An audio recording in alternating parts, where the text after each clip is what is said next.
What's going on, everybody? I'm gonna give y'all a couple minutes to get on here. We'll do like a little 5-10 minute stream. 5, 10, 15 minutes, 20 minutes, who knows? We're just gonna get on here. Let's talk about Miami. Whoop, which way are we going there? Talk about Miami. Let's talk about what happened down in Miami the last couple of days with the Jan Sixers. Got a little bit of chilled music in here while we're waiting for some people to show up. So when you get on in, let me know where you're coming in from. Let me know where you're watching from. Leave a comment down below. Let me know where you're watching. And man, this last week was crazy. Crazy. We, Pete and I drove all the way down to Miami, Florida. We left here. And let me turn that music off. Man, we left here, I think, like last Monday. Sunday night, Monday. Forgot which day, really. But we've been gone for about a week now. Drove down to Miami and didn't get all the way down to Miami. We stopped at Mar-a-Lago, took a couple of pictures, a couple of videos, jumped off in the ocean, swam, stayed in the hotel, rested for a day or two there in West Palm Beach, and then made our way on down to Miami to meet up with everybody else. We went to the, there's some studios in Miami. We went to the Real America's Voice studio there as well, back up in West Palm Beach, and filmed there for 2 or 3 days. I've got a lot of footage that I haven't put out yet. A lot of footage I may not put out. Some of it I may not put out. I may wait till Real America's Voice puts some of this, get the lights correct. We may wait till Real America's Voice puts all of this out. Like I'm not here to step on toes and jump out in front of anybody and put any information out that's not supposed to. But basically, you know what we were down there doing. We were singing the national anthem and re-recording the national anthem at that, and then also doing some other stuff for Standing the Gap, which was really cool to watch that go on. See the other guys show up: Shane, Robert Moores, Kelly Meggs. Just all the guys that were there, some of them that I haven't seen in years, but we went through a very tumultuous time in our life and very chaotic. And it was very cool to come back and see people and meet them, greet them, talk to them, hug them, and give them a handshake, tell them I love them, and hear the same thing back from them and be able to let some of the past go. And that's really what this was about over the last couple of days, is being able to go out and find some peace. And that's what a lot of these guys are wanting to do. And I see a lot of them, some of them that don't have any peace, some of them that are still searching for peace. There's, even people like me, like I still go out there. What's up, Carlos? I just now saw your comment. I just now pushed on the Carlos, the comments. So we got Carlos from Prescott, Arizona. What's up, Carlos? So like I said, even people like me that are still trying to figure out where am I going next life? What is next for me? And I don't just see this happening with myself. I don't just see it as something that I'm going through. I see it. There's a pattern here. There's other January 6th defendants are just like me that got out of federal prison on January 20th when President Trump signed our pardon. But life has become so crazy. And the new normal in life is completely different than a regular normal for an American, that I can no longer do normal things, normal everyday things. I was talking to my father about that this morning, and I was talking to a lot of Jan Sixers about that this last week. It's cool to kind of hear the same thing. Is we're looking for a new normal because we went and tried to go back to our old normal, and it's not available to us anymore. And I'm experiencing that as well in my own way. As you can see, I live in a completely new house. I'm not around my family anymore. I don't get to see, my wife and kids on an everyday basis. I don't get to work in my business that I loved for so many years. I had to start completely over in life. Well, it's not just me, folks. There's other January 6th defendants that this is happening to. And I want to shed some light on things that happened down in Miami that many of you want to know about, including, and I'm really just getting you prepped for what's to come here in a little while, including a little Fed infiltration that happened while we were down there. Fed infiltration. happened right down in Miami. Now you say, well, Ryan, what do you mean by that? We're going to talk about that. I'm not going to talk about it right now. Now, I know the last time I did a live video this last week, I said I was going to be back at 7 p.m. that night. Look, I was getting ready to go to Miami. I just now got this studio set up. It's a nice studio. Lights back here, lights over here, lights over here. There's actually cameras and stuff right here, computer stuff right here, computer stuff right here, microphones, wires everywhere. Now, it took time and money to set all of this up. And but now it's set up. But I also had to go to Miami and record the national anthem, re-record the national anthem out with President Trump. And I'm hearing that there are some other guest appearances that may be made as well. So we're going to talk about every single bit of that.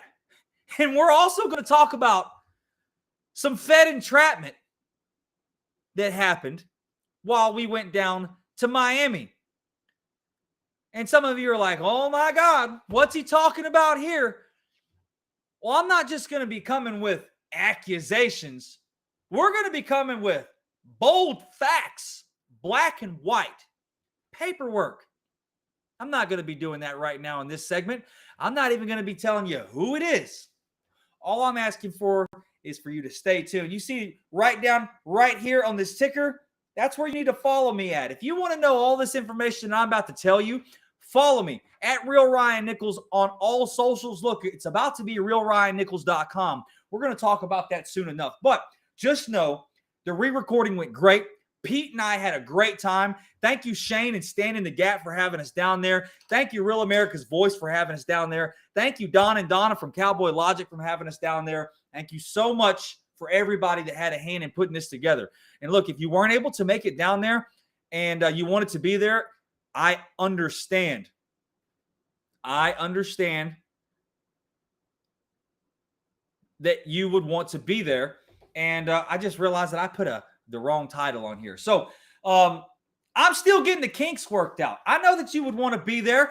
I wanted to be there too. Look, Pete and I talked about this on the way down there. This was the first January 6th event that I have been to. The first January 6th event. I didn't even go to CPAC when everybody got out of prison. People went to CPAC. I didn't do that. So I've watched from the inside of jails and prisons, listened on the phone, watched on the TV as people have been outside of the jail, done January 6th documentaries, sang the national anthem, got big plaques, and that's all fine and well. But what I do not appreciate is the first time that a Jan 6er that was locked up for 4 years, like me and Pete, go to an event, people got problems with that, which was just crazy to me. We're going to address all of that this week. Every single bit of that, even the false allegations and the false news that came along with that. And I'm going to show you how in all of that, Pete and I started digging down, boy, and started discovering there's dirt. And then there's not just dirt, there's smoke. And where there's smoke, there's fire. And Pete and I started sniffing out these flames and digging down on it. Come to find out, there are some things that you would want to know about that took place out there in Miami. And we're going to drill down on every single bit of that and explain it. Now, I don't know if I want to do that. What's up, Blake? You said I wanted to be there, but you forgot me. I didn't forget you. I told everybody to be there. Look, it costs a lot of money to get down there. And I know not everybody has the means to do that. Hell, Pete and I barely had the means to get down there. Times are hard for January 6th defendants right now. It is time for all of us to get a job. We have to get a job. And so I'm in the process of working and getting a job right now. Also, I'm in the process of campaigning, going from TX01 to TX28. We're going to talk about that. I'm going to have a little sign that's going up over this 28. I'm going to explain that. I've been challenged and tasked with going down to the border, and I've taken on that challenge and task. We're going to talk about all of that over this next week. So look, I just wanted to hop on here real quick and give you a quick 10-minute stream, follow up with me, let you know I'm alive, ready to sit here and do our streams. And yeah, Blake, you said your job is to be the voice of Texas no matter the district. That's 100% correct, Blake. And that's what was told to me and asked of me down there in Miami, as well as Ryan. Are you bound to your district, or are you willing to serve where you're called and where you're needed? And I had to really take a step back and think about that. And they once again asked, are you stuck and bound to only TX01 because that's your home? Or are you willing to go serve where you're needed? And I was like, well, I have read the Bible and I have prayed many times. Here I am, Lord, send me. And so I can't say that and pray that and then not look at it and see the writing on the wall and realize we have the biggest opportunity right here to save America, starting with the utmost part of the southern border. And that's exactly what I plan on doing. I have an entire plan for that I'm going to be rolling out over the next couple of days. I am going to be going down to the southern border in 2 weeks. Follow me. We're going to be doing a lot, and we have a lot here to do.